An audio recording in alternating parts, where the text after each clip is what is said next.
Hi అండి, అందరికీ నమస్కారం. Welcome to hello Andhra YouTube channel. Muttamsetti Srinivasarao alias Avanthi Srinivas. ఆయన వైఎస్ఆర్ కాంగ్రెస్ పార్టీలో మంత్రిగా పనిచేశారు. పర్యాటక మరియు సాంస్కృతిక శాఖ మంత్రిగా పనిచేశారు. ఆయనకి వైఎస్ఆర్సీపీ ఎవరికి ఇవ్వనంత గుర్తింపు కూడా ఇచ్చింది.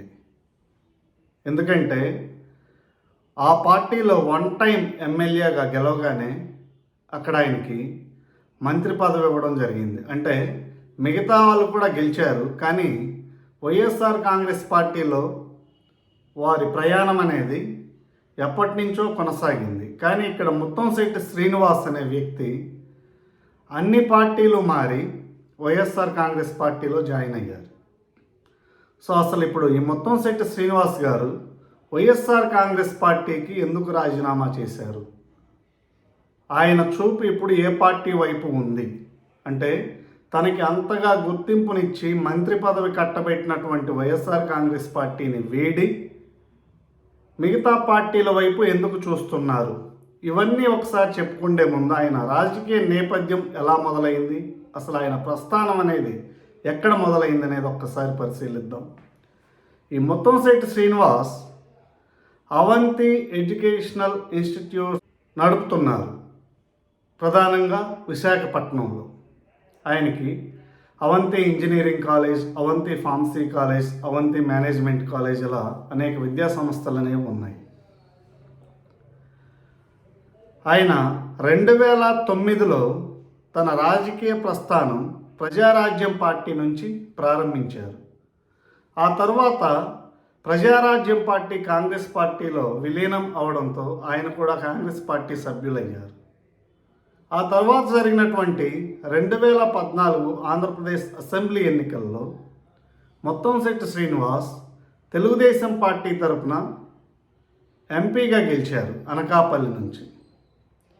ఆయన ఎంపీగాను, గంటా శ్రీనివాసరావు గారు భీమిలి నుంచి ఎమ్మెల్యేగా గెలుపొందారు. కానీ వీరిద్దరి మధ్య ఉన్నటువంటి విభేదాల నేపథ్యంలో ముత్తంశెట్టి శ్రీనివాస్ 2019లో వైఎస్ఆర్ కాంగ్రెస్ పార్టీలో జాయిన్ అవ్వడం జరిగింది. ఇక వైఎస్ఆర్ కాంగ్రెస్ పార్టీలో జాయిన్ అయిన తర్వాత ఆయన భీమిలి నుంచి పోటీ చేసి గెలవడం కూడా జరిగింది. కానీ ముత్తంశెట్టి శ్రీనివాస్కి మంత్రి పదవి కూడా ఇచ్చారు. అంతా బాగానే ఉంది. ఆయన చంద్రబాబు నాయుడు గారి మీద, అలాగే పవన్ కళ్యాణ్ గారి మీద కూడా అనేక వ్యాఖ్యలు చేశారు, అవాకులు చవాకులు పేలారు. ఆ తర్వాత వైఎస్ఆర్ కాంగ్రెస్ పార్టీ ఘోర పరాజయం తర్వాత 2024 ఎన్నికల్లో ఆయన ఇప్పుడు ఆ పార్టీకి రాజీనామా చేశారు. ఇప్పుడు ఆయన ఏ పార్టీ వైపు చూస్తున్నారు అనే విషయానికి వస్తే, ఎవరైనా కూడా ప్రధానంగా తెలుగుదేశం పార్టీ వైపే చూస్తారు. ఎందుకంటే వైఎస్ఆర్ కాంగ్రెస్ పార్టీకి ఆపోజిట్లో అధికారంలో ఉన్న పార్టీ, బలమైన పార్టీ తెలుగుదేశం పార్టీ.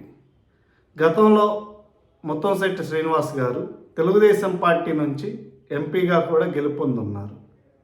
కానీ ఇక్కడ ఆయనకి తెలుగుదేశం పార్టీలో డోర్స్ క్లోజ్ అయ్యాయి అన్న వార్తలు అయితే వస్తున్నాయి. ఆయన్ని తెలుగుదేశం పార్టీలోకి జాయిన్ చేసుకునే అవకాశమే లేదు అని. ఇక తెలుగుదేశం పార్టీ కాకపోతే ఆయనకి ఏ పార్టీ ఉంది?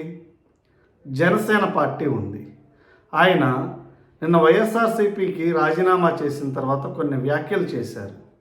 వైఎస్ఆర్ కాంగ్రెస్ పార్టీలో తనకు తగినంత గుర్తింపు ఇచ్చారు, కానీ జగన్మోహన్ రెడ్డి ఒంటెద్దు పోకడల వల్లనే మా పార్టీ నష్టపోయింది, మేము నష్టపోయాం. ఆయన ఏది కూడా సమిష్టిగా నిర్ణయం తీసుకోలేదు. అంతేకాకుండా తాను కొన్ని రోజులు రాజకీయాలకు దూరంగా ఉండి ప్రజాసేవ చేయాలనుకుంటున్నాను, తనకి డబ్బు అధికారం అవసరం లేదు, తనకి ఆల్రెడీ ఉంది అది. అంతేకాకుండా ఇప్పుడున్నటువంటి జనసేన కావచ్చు, తెలుగుదేశం పార్టీ కావచ్చు, రెండు కూడా తన పాత ఇల్లే అని చెప్పడం జరిగింది. అంటే జనసేన పార్టీ ఒకప్పుడు లేనప్పటికి కూడా అప్పటి ప్రజారాజ్యం పార్టీని ఉద్దేశించి తన పాత ఇల్లే అని చెప్పడం జరిగింది. ఇక తెలుగుదేశం పార్టీలో ఆయన మెంబర్ ఆఫ్ పార్లమెంట్గా కూడా పనిచేస్తున్నారు అనకాపల్లి నుంచి. సో ఇవన్నీ గమనిస్తే తెలుగుదేశం పార్టీ కాకుంటే ఆయన జనసేన పార్టీలో జాయిన్ అయ్యే అవకాశాలు అనేవి ఖచ్చితంగా కనబడుతున్నాయి. ఇక ఇన్ని రోజులు తెలుగుదేశం జనసేన పార్టీలో జెండా మోసిన కార్యకర్తలు కావచ్చు, నాయకులు కావచ్చు, వీరి పరిస్థితి ఏంటి అనే విషయానికి వస్తే తెలుగుదేశం జనసేనే కాదు, వైఎస్ఆర్ కాంగ్రెస్ పార్టీ ఏదైనా కూడా బాగా ధనబలం ఉన్నటువంటి నాయకుల్ని తమ పార్టీలోకి జాయిన్ చేసుకోవడానికి ఏమాత్రం సంకోచించట్లేదు. ఎందుకంటే వారికి అవసరం, పెట్టుబడి పెట్టే వాళ్ళ అవసరం. దాంతోపాటు వారి నుంచి అంతో ఎంతో కేడర్ కూడా వీళ్ళు జాయిన్ అయ్యే అవకాశం ఉంది.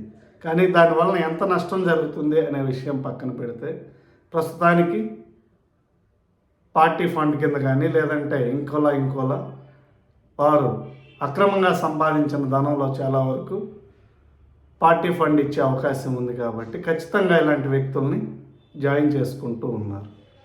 కాబట్టి ఏ పార్టీలో ఉన్నా కూడా నాయకులు మారుతున్నారు తప్పితే, అంటే కొత్త సీసాలో పాత నీరు తప్పితే పెద్దగా ఏ పార్టీలో కూడా ఒక నీతి నియమాలు విలువలు లాంటివన్నీ కూడా ఉన్నాయని చెప్పుకోవాల్సిన అవసరం లేదు. ఇక ముత్తంశెట్టి శ్రీనివాస్ లాంటి వ్యక్తుల్ని జనసేన కానీ లేదంటే తెలుగుదేశం పార్టీ కానీ జాయిన్ చేసుకుంటే అది వారి విజ్ఞతకి వదిలేయాలి.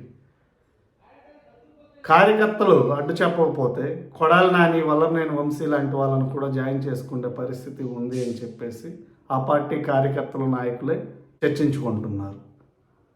ఈ విషయం మీద మీకు ఎలాంటి సందేహాలు ఉన్నా కూడా కామెంట్స్ రూపంలో తెలియచేయండి. ఛానల్ని సబ్స్క్రైబ్ చేయండి. మీకు ఈ వీడియో నచ్చినట్లయితే లైక్ చేయండి, షేర్ చేయండి. Thank you.